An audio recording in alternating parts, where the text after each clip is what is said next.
Miss Marvel. Nah, I didn't want to make a video on this because, let's face it, it's Marvel, it's Hollywood, it's that industry, and we know how they portray Muslims. In a study from 1896 to the year... This is so harmful, and I'll tell you why. Because he takes true information and then mixes it with his agenda. Because yes, Hollywood is very problematic. I talk about bad Muslim representation on my page all the time. But how do you think you're going to fix this? By not watching the one show that is being produced and created and directed by Muslims? Because here's the thing, the genie is out of the bottle. Muslims are going to be portrayed on television whether we want to be or not. So what's your solution?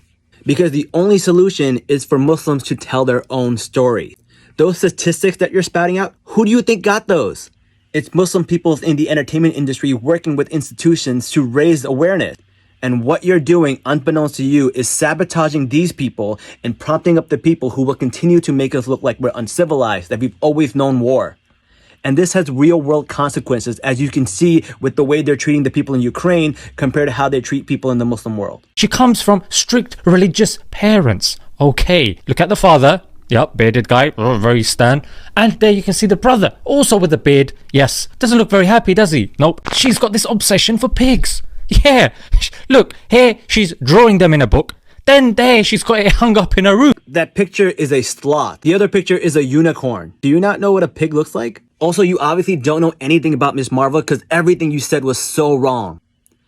Her parents are no strict than any other Muslim parents. In fact, they're very loving, they're very kind. In fact, her mom already knows that she's Miss Marvel.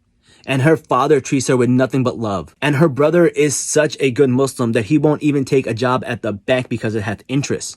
Listen, if somebody was out here talking about Islam and didn't know anything about Islam, the first thing you would say is, hey, you don't have enough information to be talking about this. And I feel the same should apply for comic books. She sneaks out to parties. Oh, she doesn't wear the hijab. First and foremost, Miss Marvel is about the Pakistani experience, and Islam is a big part of that. But it's very common to see Pakistani women not wear hijab and instead wear dupatta or not wear one at all. This is called responsible representation.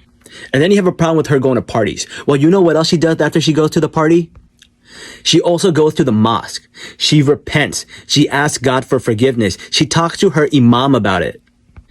Isn't that what we want Muslim kids to do?